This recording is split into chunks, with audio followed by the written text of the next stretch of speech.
Salut tout le monde, j'espère que vous allez bien. Aujourd'hui je vous retrouve pour une nouvelle vidéo. Ça fait je ne sais combien de fois que je recommence la vidéo. Donc vous m'excuserez si je suis un peu fatiguée dans cette vidéo. Mais je recommence et je recommence et je recommence. Ça fait un petit moment que j'ai pas filmé comme ça face caméra. Du coup je perds un peu mes mots. Et en plus de ça je garde ma nièce et un autre enfant qui font beaucoup de bruit. Du coup c'est un peu dérangeant mais ça va, j'essaie de les calmer un petit peu. Du coup je vous ai demandé en story Instagram de me poser des questions par rapport à mon végétarisme. Puisque ça fait à peu près 8 mois que je suis pesco-végétarienne et du coup ça, en fait ça fait genre une semaine que j'ai arrêté complètement le poisson, mais la viande ça fait vraiment 8 mois que j'ai complètement arrêté. Évidemment avant que la vidéo commence, je ne suis pas médecin, je ne suis pas diététicienne, je ne suis rien de tout ça.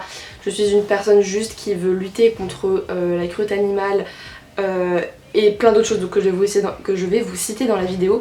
Donc voilà. Du coup j'ai mon petit carnet avec moi, j'ai noté énormément de choses, j'espère vraiment que la vidéo va pas durer très longtemps parce que c'est pas le but. Je veux vraiment que ça soit concis, que ça soit compréhensif et tout. Le but de ma vidéo c'est pas vraiment de faire un débat ou quoi, c'est surtout de vous expliquer un peu mes démarches, comment est-ce que j'ai fait pour devenir végétarienne, comment est-ce que j'ai fait pour devenir végétarienne sous le toit de ses parents, pourquoi est-ce que je suis devenue végétarienne, tout simplement. Voilà, je vais juste vous expliquer un peu mon processus. Et du coup on va commencer avec les questions.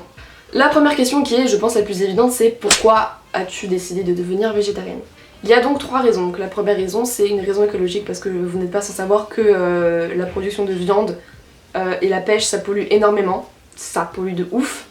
Et depuis, je ne compte même plus les années, je suis vraiment dans une démarche où j'essaie de polluer le moins possible dans la vie quotidienne, même si évidemment j'y suis pas arrivée à 100%. La deuxième raison qui en fait a été la raison principale de mon choix, ça a été à cause de la cruauté animale, parce que en fait c'est horrible de tuer des animaux, c'est absolument horrible. Les conditions des abattoirs, les conditions de pêche, c'est juste, c'est d'une cruauté absolue en fait. J'ai vu des choses sur internet, des reportages que je n'aurais jamais voulu voir. Enfin vraiment je sais pas si vous vous en rendez compte à quel point c'est juste horrible en fait de tuer des animaux, enfin c'est dégueulasse. Donc voilà, on peut dire ce qu'on veut, tuer en faisant doucement, tuer avec douceur, tuer avec respect, j'en ai rien à foutre en fait, c'est complètement faux puisque la finalité c'est de tuer. Donc en fait il n'y a pas de manière douce de tuer, tu tues donc tu tues. Voilà. Je trouve ça très hypocrite de la part des grands groupes, enfin bref. Ensuite la troisième raison c'est une raison de santé puisque je ne pense vraiment pas que la viande soit quelque chose de super bon pour la santé et ni indispensable. Voilà, je pense qu'aujourd'hui on peut trouver tellement de substituts que en fait la viande ça peut ne pas être indispensable. La prochaine question c'est qu'est-ce qui a été le plus dur à arrêter et comment est-ce que j'ai vécu la transition en général. J'ai pas eu vraiment un produit où j'ai eu beaucoup de mal à m'en séparer. C'était pas pour moi horrible d'arrêter les bâtons de saucisson, c'était pas non plus une épreuve, vous voyez ce que je veux dire. J'ai pas eu vraiment un produit où c'était vraiment un crève-cœur de m'en séparer. Après c'est vrai que la viande blanche ça a été plus compliqué à m'en séparer parce que c'est ce que j'avais le plus souvent à la maison, c'est ce que je mangeais le plus et c'est ce que je préférais le plus, tout simplement. Et sinon la transition de manière générale ça a été assez simple puisque j'ai fait les choses à mon rythme. En fait je me suis vraiment obligée dans ma tête à essayer de prendre réellement conscience qu'il fallait complètement que j'arrête, que c'était bon, ok, je pouvais m'en passer en fait, c'était vraiment largement possible et en fait il me fallait juste ce déclic. Et puis voilà, c'était fait, j'avais arrêté. Est-ce que j'ai eu du soutien au niveau de mon entourage? Alors oui, totalement. En fait, ce qui est super, c'est que du coup, mes parents sont divorcés, du coup je vis avec ma maman. Et en fait, elle est complètement du même avis que moi. Ce qui fait que ça a été beaucoup plus simple de lui faire comprendre en fait mon choix, tout simplement. Elle aussi peut tout à fait se passer de viande. Après, en plus de ça, on n'avait jamais énormément de viande à la maison. Voilà, c'était surtout mon ex-beau-père qui en mangeait, mais finalement... ma mère et moi on n'en mangeait pas vraiment. Après c'est sûr que quand il y a vraiment des repas de famille où on est beaucoup plus, oui c'est vrai que ça arrive d'avoir des débats, qu'on se foute de ma gueule, qu'on me dise que je rate quelque chose, oh mon dieu c'est vraiment horrible, comment tu fais, voilà. Mais sinon enfin franchement de manière générale ça va vraiment bien. Comment devenir végétarien quand on est chez ses parents? Alors ça c'est une très bonne question. Donc comme je vous l'ai dit dans mon cas ça a été assez simple puisque ma mère était totalement d'accord avec mon choix et que ça n'a jamais été un produit qui était vraiment indispensable à nos repas, pas du tout. Du coup ça a été simple. Après je sais que c'est pas du tout pareil dans toutes les familles, ça peut susciter des débats, les parents peuvent pas comprendre. Du coup si je peux vous donner un conseil ce serait d'expliquer. Il faut expliquer. il faut montrer des articles. En fait, il faut faire comprendre à vos parents qu'ils vont pas être obligés de devoir vous faire un plat tous les jours exprès pour vous en fait. Vous voyez, toujours un plat différent pour vous.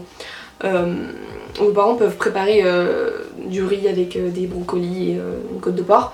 Bah vous allez juste manger les brocolis et autre chose, je sais plus ce que j'ai dit mais bref, vous voyez ce que je veux dire. La prochaine question c'est comment trouver des restaurants végétariens. Alors ça a été ma plus grande peur en fait.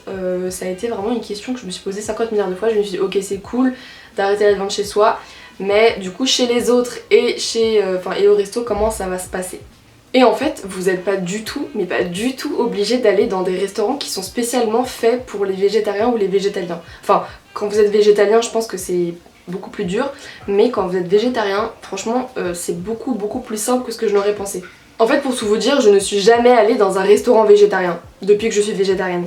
Il y a toujours une solution, vraiment toujours. Pour vous donner un exemple concret, il y a exactement une semaine, je suis allée manger coréen avec des copines de fac. Si vous passez par là, je vous fais des bisous. J'ai commandé un bibimbap, donc c'est un plat coréen avec des légumes, du riz, etc. et de la viande. En fait, moi j'ai tout simplement demandé à la dame de m'enlever la viande. Tout simplement. Vous êtes totalement libre de demander aussi au serveur juste de vous mettre le plat, mais sans la viande ou sans poisson. Aussi, il y a vraiment de plus en plus, si ce n'est tous les restaurants qui font au moins un truc végétarien. Soit il y a écrit vraiment non, végétarien, par exemple pizza végétarienne, j'en ai vu pratiquement chez tous les Italiens où je suis allée. Ou alors, il n'y a pas forcément écrit que c'est végétarien, mais ça l'est. Par exemple, des pâtes au pesto, vous allez chez l'Italien, vous prenez des pâtes au pesto, bah il n'y a pas de viande. Vous prenez des pâtes à la tomate, il n'y a pas de viande. Vous prenez des pâtes au fromage, il n'y a pas de viande. Vous voyez ce que je veux dire? Il n'y a pas forcément besoin qu'il y ait l'intitulé végétarien pour qu'on se dise que c'est végétarien en fait. Il y a tellement de plats qui ne sont pas composés de viande que c'est hyper simple. Ensuite, ça n'a pas été une question qu'on m'a posée, mais c'est un point que je suis obligée d'aborder dans cette vidéo. C'est est-ce que j'ai eu des carences? Alors, je vais être totalement honnête avec vous, oui, j'ai eu des carences. Parce que je pense que je m'y suis pas pris bien en fait au début. C'est-à-dire que j'ai vraiment complètement arrêté la viande. Et en fait, pour moi, je m'étais dit ok, donc j'ai plus de protéines, donc il faut que je mange des œufs. Voilà, en fait, arrêt de viande est égal à double consommation d'œufs. Alors que pas du tout, enfin c'est n'importe quoi, genre pas du tout. Ce qui fait que du coup, j'ai fait une carence en fer. Et du coup, mon médecin m'a tout simplement prescrit des comprimés de fer, en fait. Mais je pense que si dès le début, j'avais réellement trouvé des substituts en viande avec des légumineuses et d'autres, des graines en fait, enfin des trucs qui sont très riches à base de fer, à base de protéines, etc. Là, ouais, je pense pas que j'aurais eu autant une aussi grosse déficience en fait. Est-ce que j'ai observé un changement physique? Pas du tout. Non, j'ai pas maigri, j'ai pas grossi, ça n'a absolument rien changé du côté physique, mais alors vraiment rien. Est-ce que la viande ça me dégoûte? Alors ça dépend laquelle. La viande rouge et le jambon me dégoûtent énormément. Surtout le jambon en boîte là, c'est vraiment horrible. Et ça d'ailleurs ça a été la première viande qui m'a complètement dégoûtée, que j'ai complètement arrêtée parce que l'odeur, l'aspect, c'est juste dégueulasse. La viande rouge aussi c'est quelque chose que j'ai jamais réellement... Enfin en fait si j'aimais la viande rouge, mais c'est ce qui a été le plus simple à arrêter. Et voilà, sinon la viande blanche, non, quand je le vois un bout de poulet ça me dégoûte pas quoi. Est-ce que je compte devenir végane, voire même végétalienne? Alors ce commentaire il m'a un peu fait rire parce que en fait végane et végétalienne ça veut dire exactement la même chose. C'est juste que végane c'est en anglais, végétalien c'est en français tout simplement. Donc végétalien, je rappelle que c'est le fait d'enlever complètement les produits qui sont à base, enfin qui sont issus de l'animal. Alors non, je ne compte pas devenir végétalienne, même si il y a énormément de choses déjà qui viennent d'animaux que j'ai arrêté. Par exemple le lait de vache, ça fait mais des années que j'ai arrêté ça, vraiment. Ça fait au moins depuis le collège, donc ça fait vraiment très longtemps. J'en mange rarement, vraiment rarement. Genre par exemple à la cantine, au lycée, quand j'avais faim et qu'il y avait que des yaourts de vache, bah, je prenais des yaourts de vache. Mais sinon à la maison, alors un verre de lait de vache, je sais même plus c'était quand la dernière fois tellement que ça remonte en fait. Donc voilà, je bois essentiellement du lait de soja ou du lait d'amande en fait. Des recettes, alors oui, totalement, je vous ferai des recettes si ça vous intéresse que je vous fasse ça dans une vidéo séparée où je vous montre ce que j'ai l'habitude de manger, qu'est-ce que je prépare et tout au quotidien, qu'est-ce que je mange, comment je fais, etc. Donc voilà, surtout qu'en plus franchement je me prends pas la tête, je vais pas chercher des produits qui viennent du Mont Fuji, enfin ça n'a rien à voir, vraiment c'est très simple. Donc dites-moi si ça vous intéresse. Est-ce que j'ai des conseils pour les personnes qui veulent devenir végétariennes? Oui, j'en ai plein. La première, c'est vraiment d'y aller vraiment petit à petit, ne vous forcez pas s'il vous plaît. Prenez votre temps, vraiment. Commencez par diminuer progressivement et ensuite arrêtez complètement. Il y a plein d'aliments qu'en fait on n'y pense pas et en fait c'est des aliments qu'on peut retrouver dans notre quotidien. Les lentilles, les pois chiches, les brocolis, le quinoa, les lentilles corail, enfin vraiment plein de trucs qui sont hyper bonnes pour la santé et qui sont hyper riches en fait en plein de choses qui sont super bonnes pour notre corps. Mais encore une fois voilà, faut juste se renseigner. En plus c'est super simple, il y a tellement d'articles sur internet que vous pouvez trouver. Parlez-en à votre médecin, faites comme moi, parlez-en à votre médecin s'il vous plaît, voilà ça vous évitera d'avoir des grosses carences. Enfin, en même temps, je veux dire, on réagit tous différemment, d'accord? Moi j'ai fait des carences, vous n'êtes pas obligé d'en faire, mais le plus judicieux serait quand même d'aller chez votre médecin. Ensuite je suis en train de penser un peu à un truc que j'ai pas noté mais que je suis en train de penser. Comment est-ce que j'ai fait pour... on va dire faire face un peu à tous les stéréotypes, tous les jugements en fait qu'on a pu me dire. J'ai eu le droit à je sais pas comment tu fais, c'est vraiment trop bon la viande. J'ai eu le droit à moi je pourrais vraiment pas parce que c'est trop bon. J'ai eu le droit à les humains sont carnivores, c'est n'importe quoi, c'est la chaîne alimentaire.